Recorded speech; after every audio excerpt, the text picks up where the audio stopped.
Olá, pessoal, bom dia! Sejam bem-vindos a mais um videocast Escutando Sentimentos, produção do Grupo Espírita Esperança, o GESP de Camaragibe. Eu sou Juliana e hoje vou estar aqui com vocês para a gente conversar sobre o livro Escutando Sentimentos. Mas antes da gente iniciar, de convidar as minhas amigas a estarem aqui conosco, eu peço a vocês que curtam o nosso vídeo aqui no YouTube, que se inscrevam aqui no nosso canal e que olhem também nossas outras redes sociais, no Facebook e no Instagram. Lá vocês vão encontrar através do GESP 2008. E tanto no Instagram como no Facebook vocês vão ver toda a programação do GESP e tem muita coisa lá interessante, tá certo? Deem uma olhadinha e estejam sempre conosco, participando, interagindo. A gente gosta dessa interação. E para a gente começar hoje o nosso estudo, estamos aqui, estudando este livro, Escutando Sentimentos. Eu convido a nossa amiga Alexandra Torres. Seja bem-vinda, Xanda. Oi, Ju. Olá. Obrigada aí. Bom dia para você, bom dia para todo mundo que está aqui nos assistindo. Bom estar aqui de novo. Bom dia. E bom dia para Vivi. Oi, Vivi, bom dia.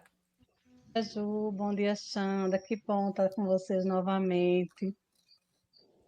Vivi está tão esperançosa hoje. Tô com a blusa do GESP. Eu não posso bem. Estou esperançosa, eu só vi o verde.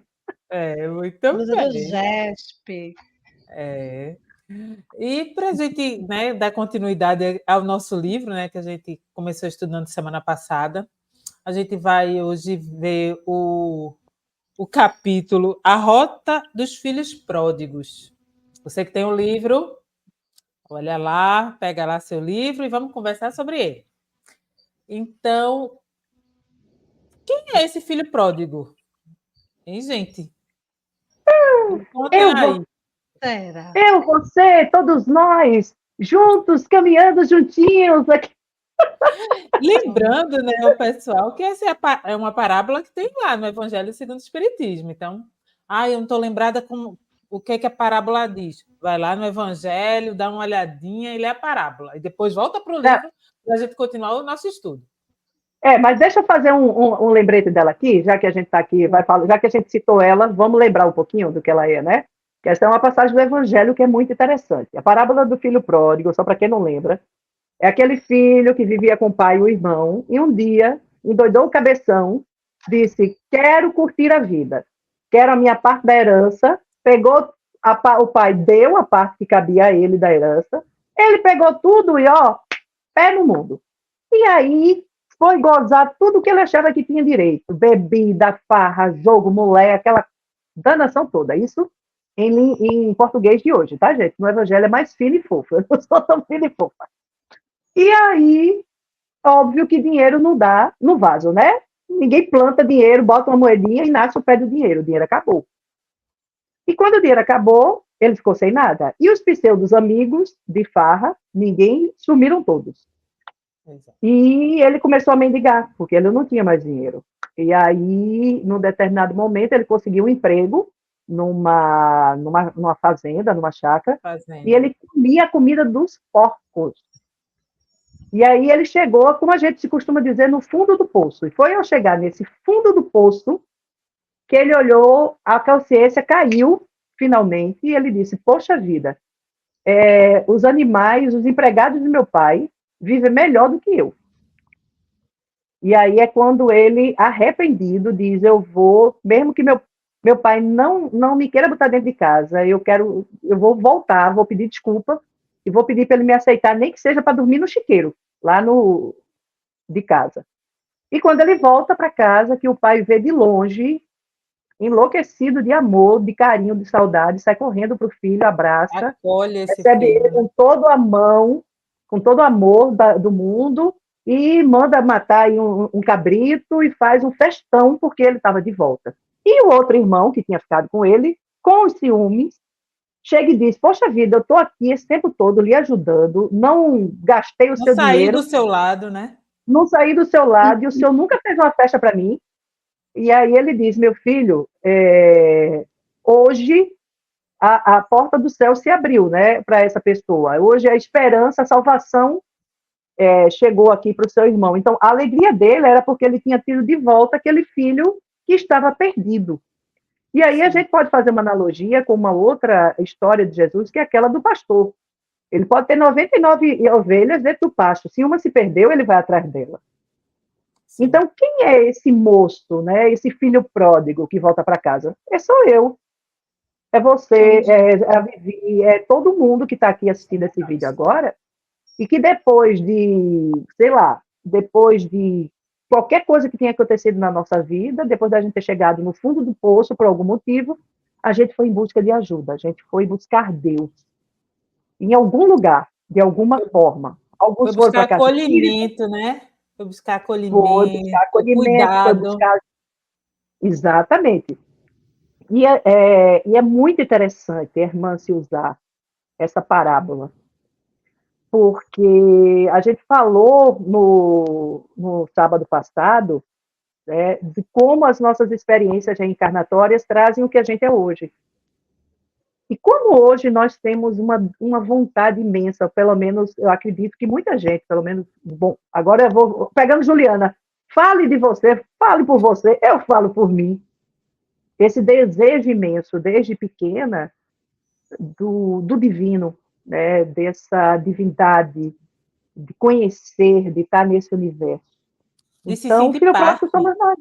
É algo que a De se irmã se sentir diz aqui, parte. de se sentir parte, né? Somos nós. Exato. E aí, Vivi, o filho pródigo, né? A parábola conta que ele foi movido pelo egoísmo, né?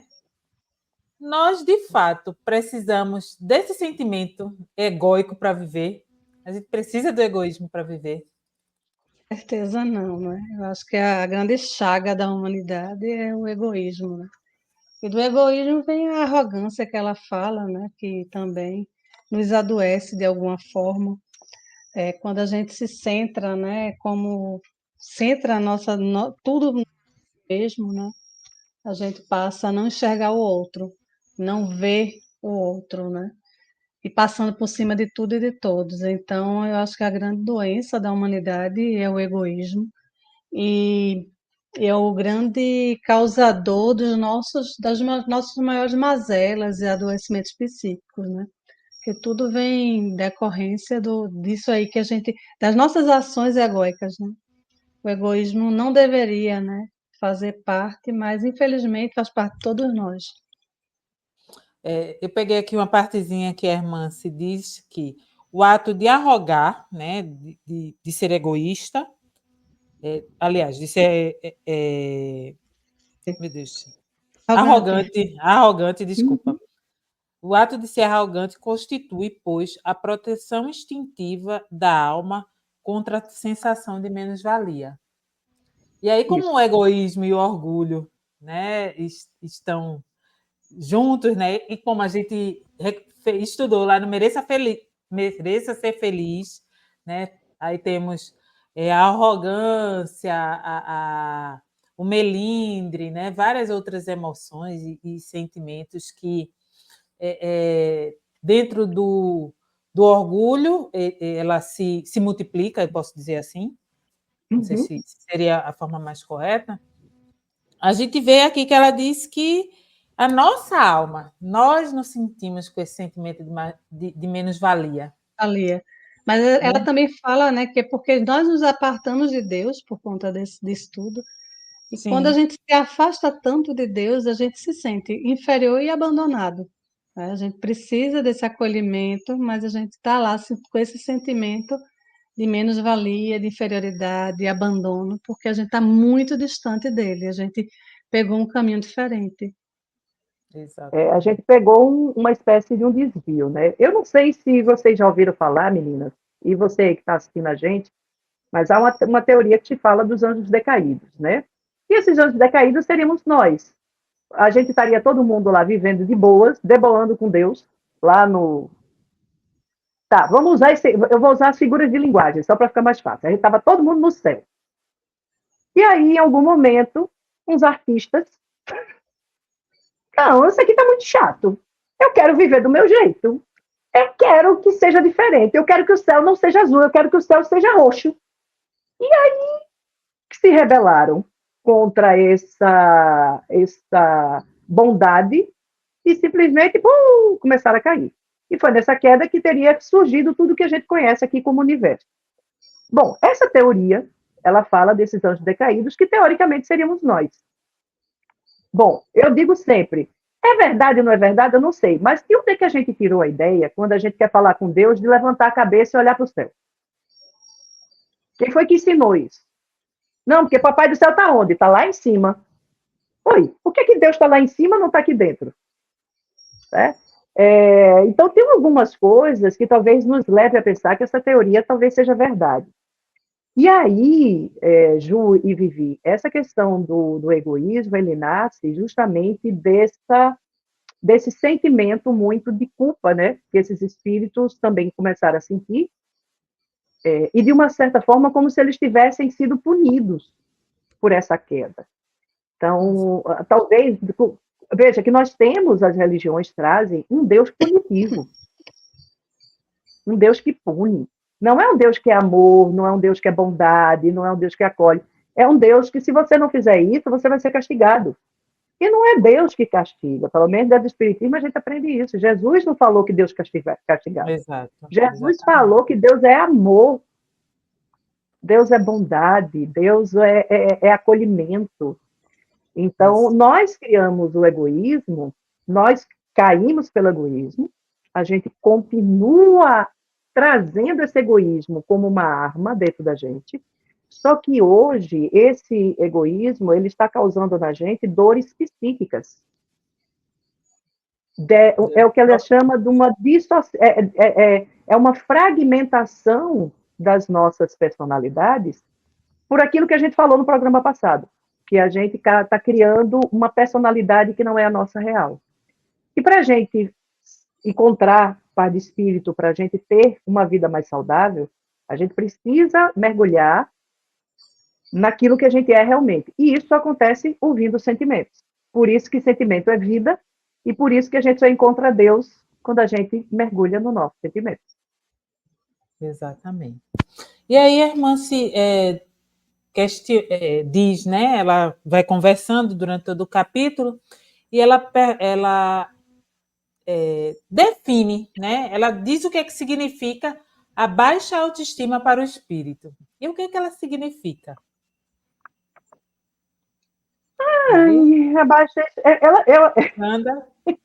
É uma Quem quer espécie... falar? Acho que ninguém tem, ninguém conhece. Gente, essa baixa autoestima é justamente essa consciência que a gente tem de que a gente errou. E como a gente tem, de uma certa forma, essa consciência que a gente errou, a gente começa a achar que a gente não é digno, nem digna de ser considerado filho e filha de Deus. Então, a gente entra num processo de autopunição. E o que é mais sério é porque a gente não só errou, como continuou errando. Porque, gente, basta olhar, somos a sociedade hoje. Depois da pandemia, tudo aquilo que a gente é, naquilo que de mais primitivo, aflorou. As máscaras caíram, pelo menos em muita gente. Então, o que deixou de ser bonzinho, quem é preconceituoso é preconceituoso, quem é racista botou para fora o seu racismo, quem é arrogante, botou para fora a sua arrogância, e o mais interessante que ela disse, que é o seguinte, porque a arrogância, o egoísmo, vem de um processo de uma valorização do eu, egóico. Né? Até quem fala muito bem disso é o Ícaro Redimido, que é um livro do espírito Adamastor pelo médium Gilson Freire. Fala muito bem desse problema egóico. E a gente cria uma imagem idealizada. Só que a gente não é isso. Então, a baixa autoestima, ela nasce com a gente como esse sentimentozinho ali, o tempo todo dizendo para a gente que a gente não merece ser feliz. A gente não merece ser amado. A gente não merece perdão. E ela diz, essa autoimagem é o delírio primitivo. Um recurso que, paulatinamente, a consciência foi obrigada a construir no conjunto das percepções de si mesma para se defender da sensação de indignidade perante a vida. Então, a gente arroga o arrogante, não é só porque ele se acha a oitava maravilha do mundo, porque ele é sábio, não. É porque ele se sente diminuído. E é uma Ele se defesa, né? sente A arrogância é a defesa. uma defesa. É. É para ele se sentir alguém, ele arroga. Porque no íntimo, ele não se sente merecedor da bondade divina. Se sente digno, né, de ser filho de Deus, ser chamado de filho de Deus. É isso mesmo. Exatamente. E é interessante como disso deriva todos os problemas que nós temos na humanidade. Sim. Eu estava As aqui. guerras, essa briga de poder, veja que hoje, se usar inclusive a religião, o rótulo religioso, como um status de poder também, porque a pessoa não é, mas usa o rótulo religioso para ser. É muito louco isso, né? Mas a gente faz isso. Exatamente. A gente faz isso, todo mundo faz isso. Em algum momento da vida vai fazer isso. É. E a irmã, né, durante esse capítulo, ela fala sentimento de indignidade, né, que a gente está conversando sobre ele agora. Aí ela diz, uma dolorosa, o que esse sentimento transmite para a gente, né? O que é que a gente sente a partir dele, o que é que ele mobiliza na gente, né? Ela fala, Sim. uma dolorosa sensação de inadequação e desvalor pessoal, assoma ao campo das emoções com efeitos lastimáveis. Podemos sentir abandono, carência, solidão, sensação de fracasso e diversos tormentos da mente agrupam-se na construção de complexos psíquicos de desamor e adversidade consigo próprio. Eu devia ter trazido uma fronha. Olha assim, da carapuça. Quem não sente alguma dessas, eu vou chamar de características, quem não sente abandono, carência, solidão, né? A gente está numa sociedade, num momento de planeta, um planeta adoecido, né? E que a gente vê os cientistas, né? As pesquisas falando muito em depressão, em ansiedade, em doenças, né, psíquicas, que quando você vai vasculhar, quando você vai investigar e vai conversar, as pessoas estão sentindo isso. Abandono, solidão, carência, sensação de fracasso. E essa geração, né, que é mais e mais isolada, né? Eu não sei, assim, o adolescente hoje, ele está sozinho no quarto, com fone de ouvido, uma tela na frente, e você bate assim, faz. Tá falando com o quê? Estou com a minha galera. Gente que só, mas ele, sabe, não tem contato mais, ele está isolado do mundo de alguma forma. E cada vez mais essa sensação de abandono, né? Ela vai aumentar, porque parece que as pessoas não estão no Eita, olho a olho. Vivi. Tá. Não, já Vivi? continue. Oi? Tá Voltou. ouvindo? Pode continuar. Voltou. Parece que as pessoas não estão conseguindo mais conviver com as outras. Parece não, eu digo que a gente realmente está muito impaciente para conviver com o outro. Eu tiro assim, de um condomínio, né? No trabalho, onde você estiver. No Se você trânsito? se você fizer um exercíciozinho de observação, eu pelo menos me sinto muito intolerante hoje até de conviver com algumas pessoas, exatamente pelos comportamentos que eu tenho visto, né? Assim, então, assim, cada vez mais a gente está se isolando, a gente está achando melhor. Eu vejo as pessoas adorando conviver com bicho, né? E até supervalorizando o bicho, e, né? Ainda é outra história, mas eu vejo que é muita carência. Eu vejo, sabe, quando eu não tenho o amor e o afeto do amigo, do parente, do filho, do pai, da mãe, aí eu me apego lá no bichinho que ele me dá de graça e não vai reclamar de nada. Se eu der pouco, se eu der muito, né? Eu vejo essa sensação de todo mundo, né? Do abandono. E a irmã traz aqui que esse afastamento de Deus é que gera tudo isso. A gente está esquecendo, né, que somos seres divinos, que o Deus habita em nós e que a gente precisa estar conectado, fazer esse link para poder a gente também conviver conosco e com o outro, né? E a gente está se afastando cada vez mais. E uma coisa que eu acho que é muito importante, quando a irmã se diz, né, que justamente foi esse nosso afastamento de Deus, que é o afastamento da gente viver o nosso eu, essa coisa da gente se ouvir e da gente aprender a ser a partir do que realmente sentimos e somos. E aí eu só quero corroborar uma fala que a gente fez semana passada, que a gente traz isso na nossa bagagem espiritual. Sim. E que na presente vida, essas situações, elas são reforçadas a partir das nossas próprias energias psíquicas. Então, quando ela diz sensação de abandono, é uma sensação de abandono por quê? Vamos supor, usando a teoria dos anjos decaídos, nós fomos abandonados pelo Pai. Deus nos abandonou a nossa própria sorte, mas foi a gente que fez a opção. Na verdade, ele não nos abandonou, nós saímos de perto dele. Isso, nós que abandonamos ele. Exato. Mas aí o nosso egoísmo é tão grande que aceitar que a gente fez uma escolha errada é tão difícil que é melhor eu dizer que Deus me abandonou. Não fui eu que tomei uma atitude errada, que fiz uma escolha errada. E veja que a gente continua com esse comportamento. Sim, terceirizando a culpa. A gente continua. A gente conversa. Eu estava conversando com uma pessoa e ela falando. Ela não se olhou em um momento e viu a sua parcela de responsabilidade na fala todinha. E sempre fulano. Aí eu, poxa, assim, o espelho ali não serve, porque a pessoa não consegue. Não. Então a gente não consegue ver a nossa parte. Onde é que eu errei nisso tudo, né?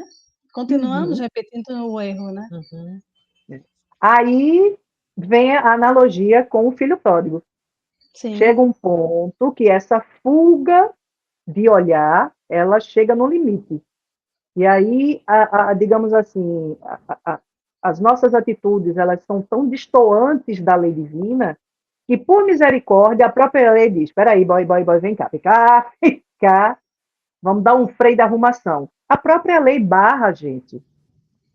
E aí, quando a gente cai, aí tem aqueles que se rebelam, a depressão, e aí talvez seja muito difícil se alguém tiver com depressão ouvir isso, mas a depressão é uma rebeldia. Eu posso falar com tranquilidade, porque eu tive depressão por 10 anos.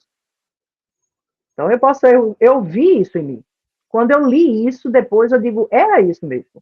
É uma inaceitação ou do que você é, ou da vida que você leva, é uma baixa resiliência para viver dificuldades, enfim, não aceita não na vida, quer que as coisas sejam do seu jeito, né? Uma pessoa muito rígida.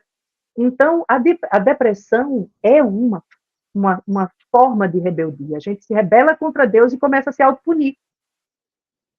O que é que o remédio para a depressão é você fazer algo por outra pessoa? Para você sair do seu umbiguinho e começar a olhar para fora.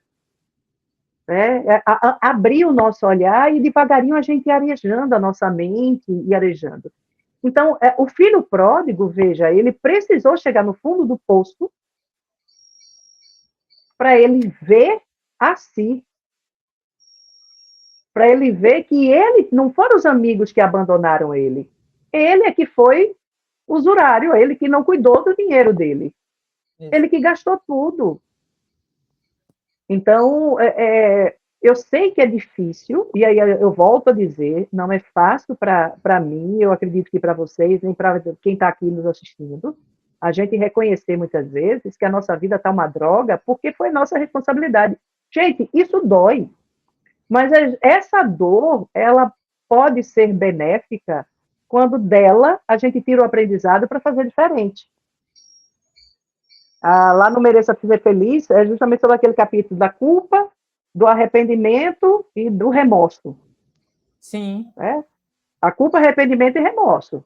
A culpa, o cara fica ali, minha culpa, minha tão grande culpa, não sei o quê, não faz nada. Né? Não tem ação. Não tem ação. No remorso, o cara começa a se destruir. Começa a se autodestruir. Na autopunir. culpa, a pessoa sabe que tem que fazer e não faz. E o arrependimento é a tomada de consciência. E o que é que eu vou fazer agora para fazer diferente? E começar a ter atitudes diferentes. Mas a gente não foi educado para ser autorresponsável. Nós não fomos. Não fomos. Verdade, E nós é não verdade. educamos hoje as nossas crianças para serem autorresponsáveis pelos sentimentos dela. Então, a culpa é de Deus, a culpa é de fulano, a culpa é de ciclano. Só que esse século, por isso que a irmã se diz nesse livro, que é o século do Esse sentimento, esse milênio. milênio do sentimento, porque nós estamos na transição planetária. E tudo que a gente é, em verdade, está florando. E está florando para a gente resolver. Então, a gente está vendo os nossos adoecimentos psíquicos, os nossos adoecimentos emocionais, as nossas distorções de visão de vida. E enquanto a gente continuar não querendo ver, a gente não vai resolver. Então, quando ela diz que a casa espírita ela precisa ser um núcleo que faculte as pessoas a possibilidade de serem o que elas são e descobrirem e se ouvirem em verdade, é que ela cria um espaço seguro para que as pessoas possam reconhecer-se, transbordar de uma certa forma isso, e aos poucos ir resolvendo, criando ajuda, e aí entra o pai, né? Cara de braço aberto, porque todos nós temos que nos ajudar uns aos outros, temos que acolher uns aos outros, porque está todo mundo no mesmo barco. A irmã Cela traz o convite de transformar, não é, a casa espírita nessa escola do espírito, né, do sentimento, do Isso. sentir. Não é? Lá não é só para tirar o obsessor, né? É o local, não é só hospital de urgência, né? Não é a UPA, né? Mas assim, a gente precisa também abrir, né, esses horizontes da casa espírita para acolher esses filhos adoecidos, né? E que querem voltar ao Pai, né? Os filhos pródigos, que somos todos nós, para que a gente possa primeiro aprender a se sentir, aprender a se acolher, né? E encontrar essa rota de volta, né, para casa do Pai. O grande convite é a proposta, né, para a casa espírita, né, de ser essa escola da alma, né, do espírito. E esse Exato. retorno para casa não tem como ser um caminhozinho fácil, né? Não, E aí a gente quer, todo mundo quer facilidade. Não tem como. Todo mundo quer atalho, né? pois é, e aí eu me lembro assim, às vezes a pessoa chega lá na casa espírita e não, acha que o problema é espírito, é obsessor. E quando você chega nessa proposta e diz assim, olha, o obsessor a gente resolveu aqui, mas você precisa procurar uma terapia, você precisa mudar a sua atitude. Aí a pessoa já, não gostei dessa casa, né? Às vezes não gostei, porque eu preciso mudar. É só tirar o problema que é o espírito, né? Assim, a visão ainda está muito distorcida do papel da casa Não vê a espírita. sua necessidade, né, Vivi? Sempre está terceirizando a culpa. A culpa é o obsessor, a culpa é, sabe, é o pai, a mãe, a família, e nunca olha para dentro de si e diz assim, poxa, e qual é a minha culpa, a minha responsabilidade aqui nisso tudo, né? Porque não adianta chegar na casa espírita como o UPA, né, desse pronto atendimento, tira e na semana que vem, domingo, está lá de novo, para tirar mais, porque você não muda suas atitudes. Você Bom, continua. de uma semana para outra, ninguém vai mudar da hora para o vinho. Então, Não, vai mas ter aí a obsessão mesmo. vai ter. Não, é sempre mais, sempre mais. Um dia desses eu estava O comentando com uma pessoa que eu que está brinco num sempre é tratamento, que a gente... tem uma pessoa que está num tratamento, sabe, não sei quanto tempo. Aí eu fiz assim, se tu continua, eu fiz, é outra casa, aí eu fiz, tu continua ainda na casa espírita? Continua, ainda estou em tratamento, você vai ser eterno. Porque se não mudar a tua atitude, tu nunca vai sair desse tratamento, tu não vai nem dar uma Eu melhorada. costumo, eu costumo brincar que a gente tem que arranjar obsessores novos. Por Pois motivos novos, entendeu? por motivos novos. Porque assim, deixar de ter não Comer, vai ter, né? Porque o povo conhece a gente melhor do que a gente. O que a gente nega pra gente, a turma do outro lado vê. Porque como eles ver. captam a nossa energia. Então, por mais que a gente negue pra gente quem somos verdadeiramente, O que se chama de obsessor nada mais são pessoas que a gente prejudicou no passado, que nos conhecem de outros carnavais, e que olha e diz, olha, tá todo bonitinho aí, nesse corpinho novo, com essa cara de santinho fofinho, mas isso é um diabo. Fez isso, trucidou, fez isso, aquilo outro. E aí, assim, são essas consciências, de uma certa forma, que nos trazem esses sentimentos de culpa que a gente carrega.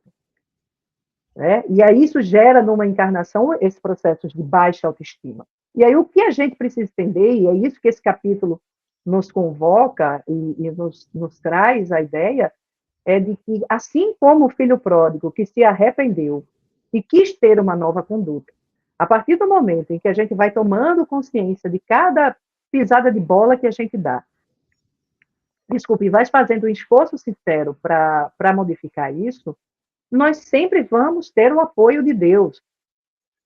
Se nosso esforço for real e sincero, nós sempre estamos sendo aparados por Deus, pelos nossos espíritos amigos. A gente nunca vai deixar de ter essa ajuda. Então, que a gente possa ter, começar a buscar uma relação mais amorosa, mais caridosa com a gente mesmo, até com relação aos nossos erros.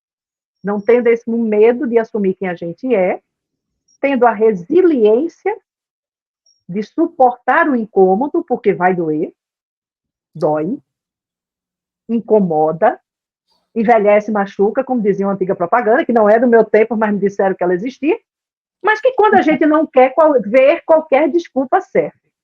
Isso. Verdade, é verdade. Então, e dentro dessa tua fala, Xanda, eu recordo o que a gente falou no programa passado, né, no sábado passado, que falamos do Homem de Bem.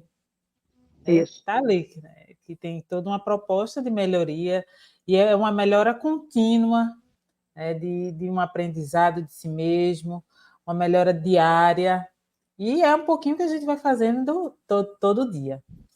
E o GESP tem essa proposta, né, de escola do espírito. E por esse motivo, a gente tem a oficina dos sentimentos, né, que o GESP vai lá e elabora e faz, e as pessoas vão trabalhar para se conhecerem melhor, né, e se perceberem melhor. E o nosso momento de esperança serve também como um complemento para isso. Afinal de contas, as nossas palestras, ou elas têm um conteúdo de autoconhecimento, ou para nos educar para viver em sociedade. Quando a gente trouxe Exatamente. os livros, 2 capítulos do Livro dos Espíritos, Lei de Igualdade e Lei de Sociedade, é um processo de autoeducação. A gente começar a ver que sociedade nós estamos, que sociedade nós queremos, porque somos nós que construímos isso.